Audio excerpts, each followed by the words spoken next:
begun, but he knows, but some of the further history to it, Mr. President, this luncheon was begun by President Ronald Reagan and Speaker Tip O'Neill. The first luncheon was held in 1983. The Taoiseach was not present at that, but the next year, they decided that they would invite the Taoiseach, and that was Taoiseach Garrett Fitzgerald. He was the first Taoiseach to participate. So in honor of Speaker Tip O'Neill, who extended the first invitation, I'm going to open this meeting with this gavel. This, Mr. President, is the gavel that Tip O'Neill's family gave him when he became Speaker. Peter, it's Waterford crystal. You can only use it gently, if not only once. So welcome as we gather to celebrate the Feast of St. Patrick and to toast the friendship between our two great nations. Again, a generation ago, two great Irish Americans, the Republican President Ronald Reagan and the Democratic Speaker Tip O'Neill, began this special bipartisan tradition. Today, the bonds between our two countries and our two people remain as firm. The U.S. President, Mr. President, but I also welcome the Mr. Vice President, welcome, and welcome to all of you, to our friends from Ireland. And at that time, Mr. President, this is important to note. Mr. Speaker Tip O'Neill invited 16 members of Congress to this lunch. 12 of them were from Massachusetts. 10 of them were Irish. In any event, since then, the luncheon has grown with a broad support in our Congress. We're so happy that Leader McCarthy is here with us, our leader, Mr. Hoyer. And then it went that we had friends not only from Ireland, but from Northern Ireland, and then even the British ambassador, and that was really an outreach as well. So this has been a tradition where we dispense with our differences, whether they're political or whether they're competitive in any other way, and in any event where we come together and celebrate. And this is what I want to say about Ronald Reagan, proud that he was a California president. This is, Mr. President, here's what he said, because he and Tip O'Neill, despite their other differences, had one thing in common. They understood the valuable contribution that Irish Americans made to our country, and beyond Irish Americans. So he said, thanks to each wave of new arrivals to this land of opportunity, we are a nation forever young, forever bursting with energy and new ideas, and always on the cutting edge, always leading the world to the next frontier. This quality is vital to our future as a nation. President Reagan went on to say, if we ever close the door to new Americans, our leadership in the world would soon be lost. Ronald Reagan, his last speech as President of the United States. The story of Ireland and the United States, you can applaud if you want.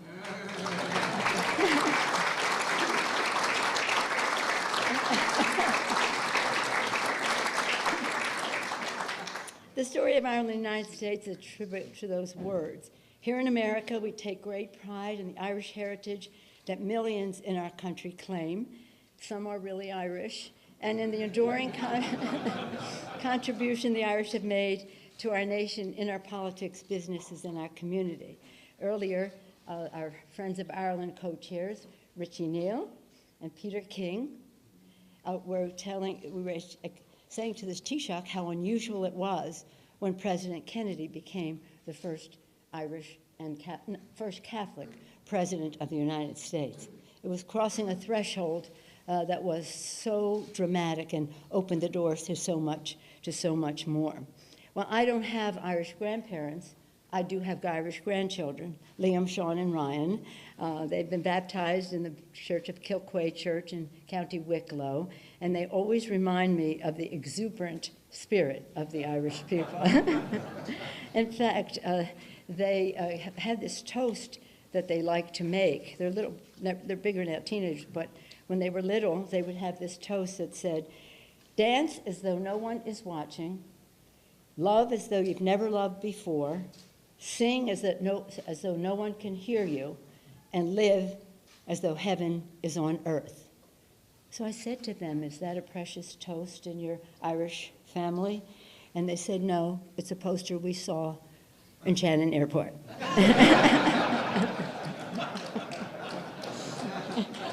So in any way, on a serious note, as we celebrate our common heritage, we also look to the future and our shared interest, working to continue peace in Northern Ireland, reaffirming our commitment to the European-U.S. relationship that is the anchor of freedom in the West and throughout the world, supporting all of our alliances and combating threats to our democracies and election systems, and protecting our people by safeguarding clean air, clean water.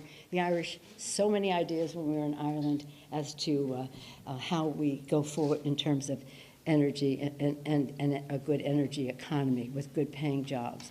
So in that spirit, I welcome the Taoiseach. We're so honored and so proud that you are with us.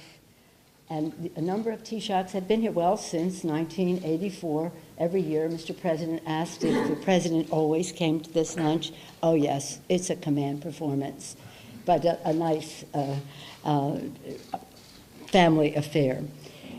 So here we are, and now I have been told that the appropriate introduction for the next person that I am to present to you is to keep it very simple. The appropriate introduction is, ladies and gentlemen, the President of the United States.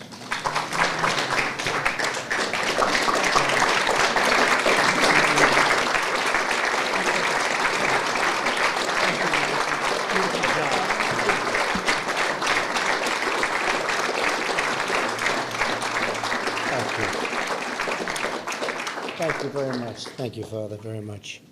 It's a great honor to be here. This is my third one. It's happening so fast. Who would have thought? The first I remember, the second I remember very well, and this is third. So time flies. But, Madam Speaker, I want to thank you very much for those lovely remarks, and congratulations on the Irish grandchildren. That's pretty good. Also, I want to thank our Vice President, Mike Pence, who's with us today. All of the distinguished members of Congress, of which we actually have many, and our many wonderful Irish friends as we begin our celebration of St. Patrick's Day. This afternoon, we're delighted to join all in welcoming Taoiseach, who I've gotten to know very well, my friend. We discussed a lot of things that were of great interest to all of us just a little while ago in the Oval Office. In particular, we talked about Brexit, something that's turning out to be a little more complex than they thought it would be. But it'll all work out. Everything does.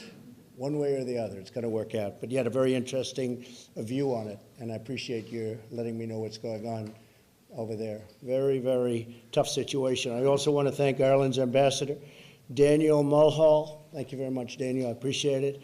And the entire Irish delegation for being with us today. The United States and Ireland are bound together by ties of both kinship and friendship. It's really a great friendship. It's a friendship like rarely does any country have with another. Our citizens share an abiding love of faith, family, freedom. Today, our relationship is as strong and resilient as the great Irish people are strong and resilient. Since America's founding, men and women of Irish descent have strengthened our nation beyond measure. In every war since the American Revolution, Irish Americans have fought with distinction to win our independence, to preserve our union and defend our way of life. And nobody has done it like the Irish. They do it with flair. They do it with brilliance. They've moved our hearts with timeless works of art, literature, and music. Irish Americans have also answered the call to serve our nation at the highest levels of government. And you look at the United States Supreme Court, you look in the halls of Congress, and throughout my administration, a lot of Irish. They're all over the place. Right, Mike? As an example, Mike, you have your sister Annie here today. Where's Annie? Annie, very nice to have you. That's very good. And you're serious Irish, that's what I'm hearing. Anyway, nice to have you, Annie, thank you. Many members of Congress in the room also trace their roots to Ireland, including House Minority Leader Kevin McCarthy. Kevin, thank you very much. What a good job you're doing. How's he doing, Nancy? Okay? You have a little advantage. She has a little advantage, but that's okay. But he's doing okay. Good. Thank you, Kevin, very much. Senator Pat Leahy, Patrick, thank you very much. Appreciate it. And co-chairs of the Friends of Ireland Caucus, Richie Neal and Peter King. Richie, thank you very much. Where's Peter? Where's Peter? Peter, thank you very much. We see each other here and lots of other places, and you're doing a great job. Thank you very much, Peter. And from Queens, too. On top of everything, from Queens. This afternoon, we're also proudly joined by House Majority Leader Steny Hoyer. And Steny, thank you very much. Steny, stand up. Come on, Steny. You worked hard. Come on, stand up, Steny. Okay, thank you, Steny. And Congressman Elliot Engel, thank you very much. Thanks, Elliot. I appreciate it very much. They really have worked very hard on a lot of issues, and some pertaining specifically to Ireland, and we appreciate it very much. Thank you, Elliot. Since the 7th century, St. Patrick's Day has honored the legacy of Ireland's patron saint, a man of profound humility and faith whose selfless service is an inspiration to us all. On St. Patrick's Day, 1937, President Roosevelt noted that in times of plenty and in times of famine, Ireland and the descendants of Ireland have been faithful to the heritage of St. Patrick's. That's right. Today, we reaffirm our enduring gratitude for the profound contributions, extraordinary service, and unyielding spirit of the Irish people. As the United States and Ireland grow ever closer in friendship and partnership, and we are indeed growing closer, we're doing trade deals, we're doing things that we frankly have not done to this extent before. May we find inspiration in the example of those who came before. May we draw new strength from the noble example of St. Patrick, and may we all be blessed by the luck of the Irish. That's a good thing, the luck of the Irish. Mr. Prime Minister, thank you again for joining us. You had a very long and good trip, and we really appreciate that you're here. And please give our warmest and best regards to all of the great and wonderful people of Ireland. Thank you very much. Please. Thank you, Leo. Thank you very much.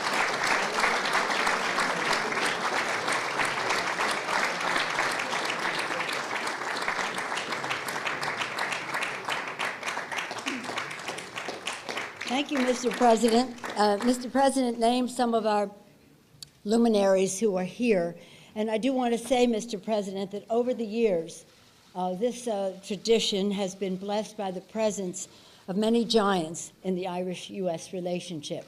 Ted Kennedy, year in and year out, George Mitchell, and as you mentioned, Pat Leahy here now. But again, when the President talks about the contributions to the Irish in America, for some of us of a certain generation, the election of President John F. Kennedy was just the most remarkable thing that a Catholic would be president, as I said earlier. And his grandnephew serves in the House of Representatives with us now, Joe Kennedy.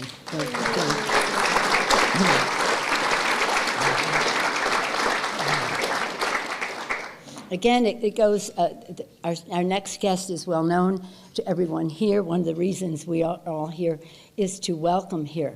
Mr. Taoiseach, though, I have to just say this, as an Italian-American. We were raised, and most of us were in school with Irish Catholic nuns who taught us about the Kennedys and the Irish-American contribution, and St. Patrick's Day was a very important day to us.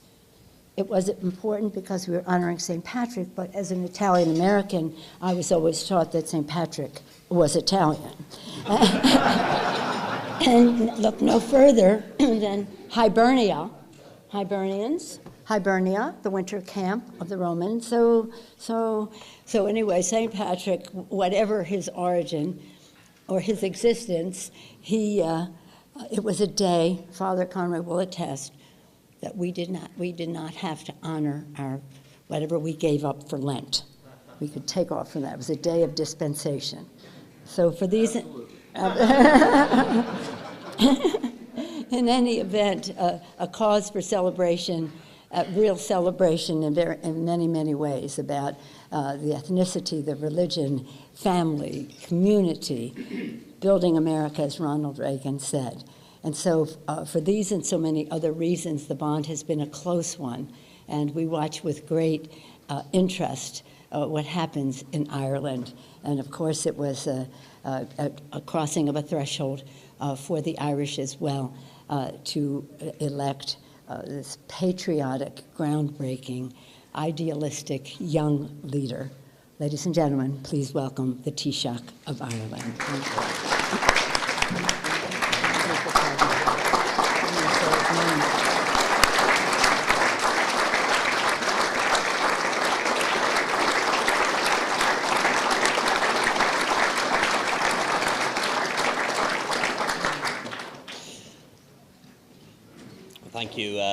Thank you very much, Madam Speaker, Mr. President, Mr. Vice President, members of Congress, distinguished guests and friends. Lá Éile Pádraig Honadíobh Galer. Happy St. Patrick's Day to all of you.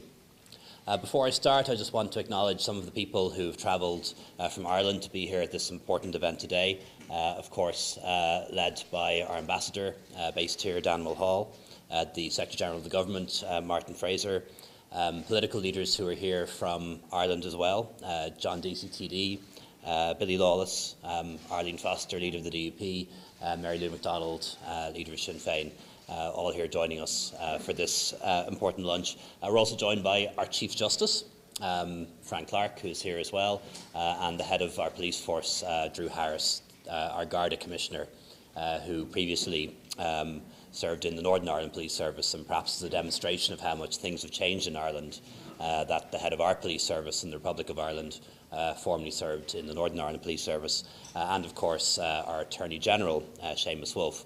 So you may wonder who's running the country, given that we're all having lunch here in Washington DC, but I can assure you that our Taoiseach and Deputy Prime Minister is looking after everything at home at the moment. Mr. President, Madam Speaker, the Irish people, I believe, have always had a very good dialogue with the American people. Our relationship is genuine, it's warm, and it's stood the test of time. Your political and civic leaders of all parties and all backgrounds have helped to shape the country that Ireland is today.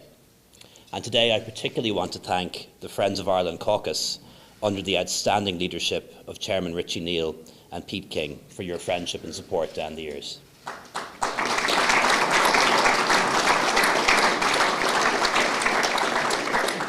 From its inception, as you know, it's been strictly bipartisan in its composition, and particularly when it comes to issues like Northern Ireland. From Tip O'Neill to Richie Neal rather, from Ted Kennedy to Pete King, its members, Democrats and Republican alike, helped to lay the foundations for the Good Friday Agreement, a compromise brokered by Senator George Mitchell and guaranteed by international law. As Congressman Brendan Boyle, the son of an Irishman from Glenculmkill in County Donegal, has recently said, the great foreign policy achievements of the 20th century.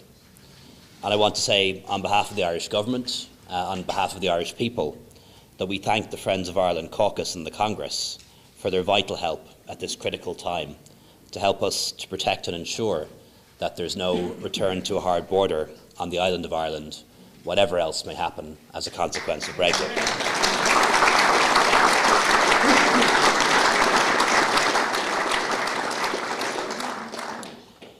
Madam Speaker, President Reagan once said that a people free to choose will always choose peace. And I think he was right. And I know in the land of liberty, you'll continue to protect that fundamental freedom. I also want to acknowledge our friend and former Congressman Bruce Morrison, who helped to make that peace possible as well. Today, his name is known and celebrated in every county in Ireland because of the work that he did to allow Irish men and Irish women to make the American dream their own. And I believe the E3 visa programme, which I've discussed with some of you earlier today, and I'm sure will again, is true to our shared history and offers a chance for a new generation of talented, hard-working dreamers to give something to this great country, and I hope that will come to pass.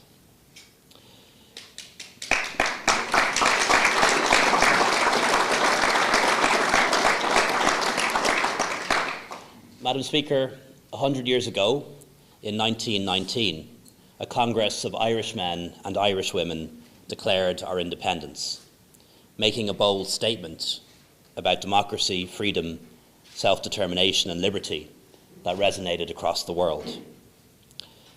Our freedom, our liberty and our prosperity was not achieved all at once.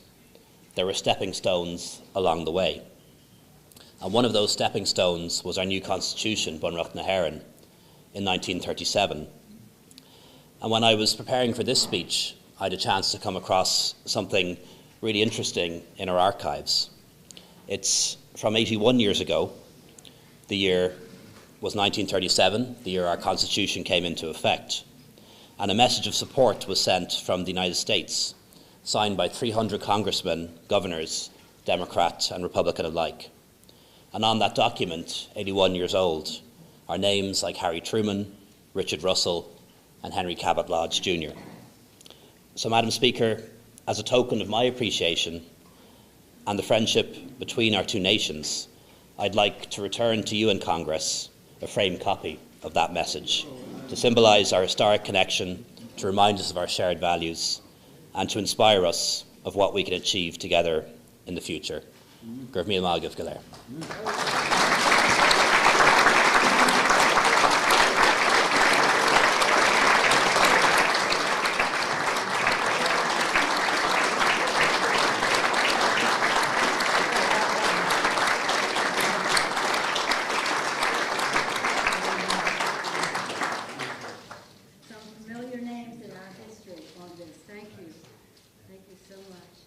I think we've kept the original.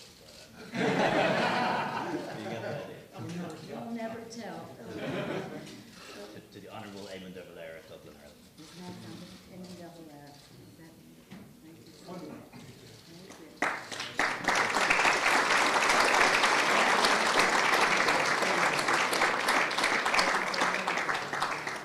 Taoiseach Varadkar, I will display that beautiful document with great pride in the Speaker's office of the Capitol of the United States. And I'm sure whoever is Speaker will always display that with great pride in that office for anyone who visits there to see, for so many reasons, the close ties between our two nations and how far back that relationship goes in a very official way. Thank you, Taoiseach Varadkar, for your honoring us with your presence, for presenting us with that historic document. And as you were speaking earlier, even before that wonderful presentation, I was thinking what an historic day this is for each and every one of us to be present in this room to hear your presentation. And the new face of Ireland and all that you represent.